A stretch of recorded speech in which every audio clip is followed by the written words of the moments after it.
Hi, this is Frode and welcome back to Actualize Notes TV. Now I've gotten into my new dorm room and I really like it here. I'm also standing on my feet now.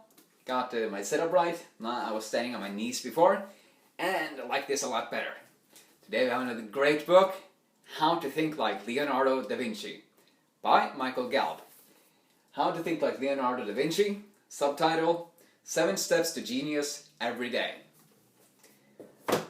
Michael Gelb is a really extraordinary human being. What I like most about him is his really expressive and free soul. And he's leading innovator in the fields of creative thinking, accelerated learning and leadership development. So I highly recommend the book, and you might get inspired to read it yourself after watching this video. But let's just jump into my favorite 5 big ideas from the book that we can apply to our lives. The first one is 7 principles. Through intensive study, Michael Gelb has intensive study of Leonardo da Vinci. Michael Gelb has found 7 principles of his work that Leonardo didn't outright teach himself. And those principles are, let's see if I can remember them, curiosita, having an insatiably curious approach to life and an unrelenting quest for learning. Really like those phrases, insatiably curious and unrelenting quest for learning. And demonstrazione, turning knowledge into wisdom, applying what you learn. Sensazione, you developing your senses, sight, hearing, touch, smell and taste. Sfumato, sfumato, and that's about embracing ambiguity, uncertainty in our creative projects, and embracing paradoxes. Things, contradictory things that are true at the same time. It's quite a, it's a paradox. And arte scienza, balancing our left and right hemispheres of our brain, our left logical, mathematical, and analytical brain, with our right creative, imaginative and artistic brain. One way to do that is through mind maps, something I've gotten really into lately, and we can also learn about that in the book. And we have corporalita, balancing body and mind, not only training all day and not only learning all day, but doing both. They go best together. And finally, connessione, realizing that everything in the universe is connected. People, animals, things, everything. And it's a bit complicated, but that's a quick look at the 7 principles of the Da Vincian spirit. And our second big idea is imitation. This doesn't work. Imitation. Yeah. Gelb tells us that baby ducks have to imitate their mothers in order to survive. And we also have to imitate the people we admire in order to survive creatively, kind of. And he says that it's something that's kind of good with growing up, is that we can choose our new parents. Not our biological parents, but our creative parents. And about 1900 years ago, in the 1st century AD, the Roman Stoic philosopher Seneca also said something like this, along the lines of many people think that we can't choose our parents, but we can't really choose whose children we'd like to be. End of discussion. And in his book Originals, Wharton professor Adam Grant shares a really fascinating study that shows that when students set goals without having done anything beforehand,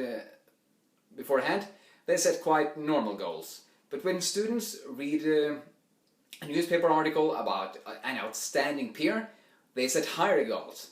In other words, having role models elevates their standards and elevates their goals they set for themselves.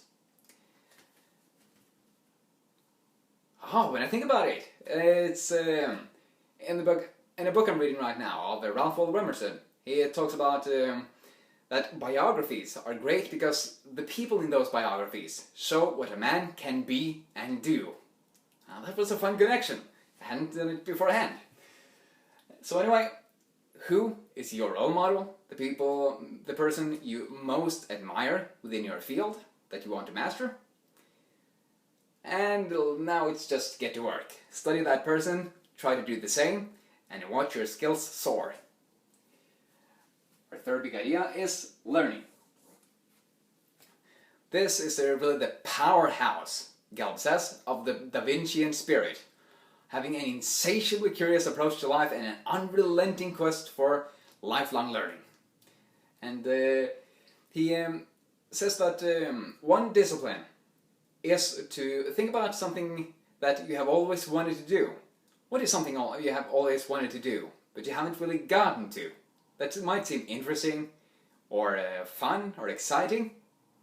He outlines a lot of examples like painting, sculpting, drawing, skydiving, learning a new musical instrument, learning a new language, which, by the way, Da Vinci learned a new language, Latin I think it was, at age over 40, so we can learn whenever we want to.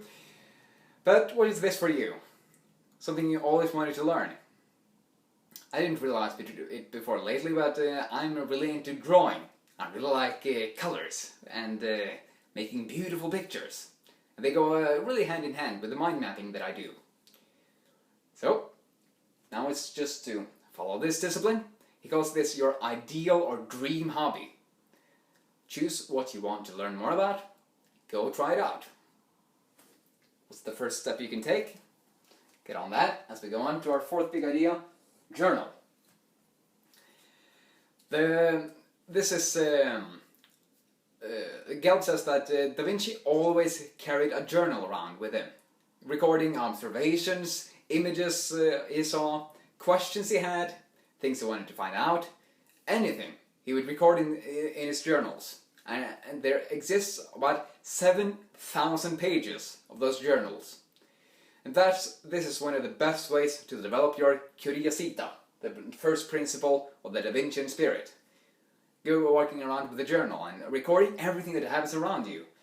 Because when through our busy lives and jobs, through our busy days, it becomes easy to make hard and firm conclusions about things that we don't really know whether are true or not.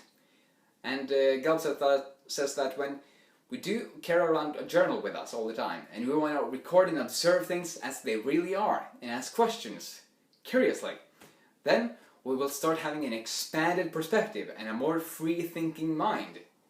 We're not caught in a rut and just thinking we know everything and having all these hard conclusions. So anyway, he proposes us to walk around with a journal all the time, record questions, observations, images, thoughts, whatever. I do this, by the way. I have this small journal. See if I can... Yes, I have it right here. This is a small journal, which I record questions and images and everything I see that I find interesting around me.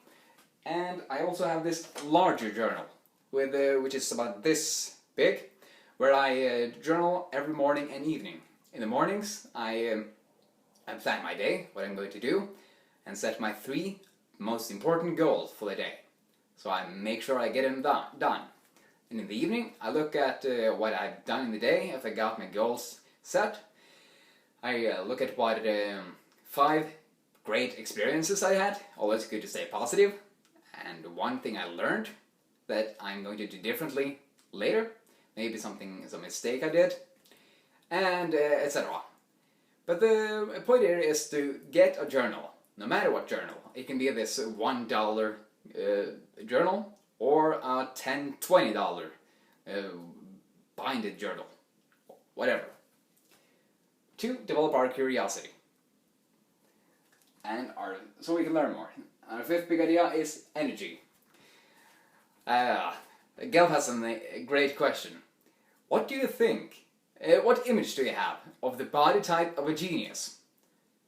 Do you get this image of a skinny, 4-eyed brainiac nerd? And he says that is a stereotype most people have. That when they heard the word genius, they get this image of a skinny, 4-eyed brainiac nerd. Really like that expression. And he says that this is the truth is that most geniuses were actually quite fit and had a lot of energy. None more so than Da Vinci, who would actually stop horses. Spectators would have said that he would stop horses by catching their reins as they were galloping. He would bend horseshoes and door knockers with his bare hands of metal.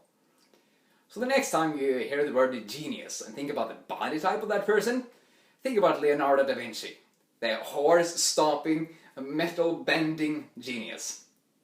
Not the skinny, four-eyed, brainiac nerd. And by the way, can you see any ways that you can improve your energy? Maybe you can eat, move, sleep a bit more optimally? And Eat, Move, Sleep is one of my favorite books from Tom Rath. It's my favorite book on optimizing your energy. Think about that, and remember the body type of a genius. Geniuses had astounding energy, most of them. Journal, carry it with you all the time. Learning, pick your ideal hobby and start learning it, more about it. Imitation, pick a role model and learn everything there is to know about them, and try to do the same. 7 principles. Curiosità, demonstrazione,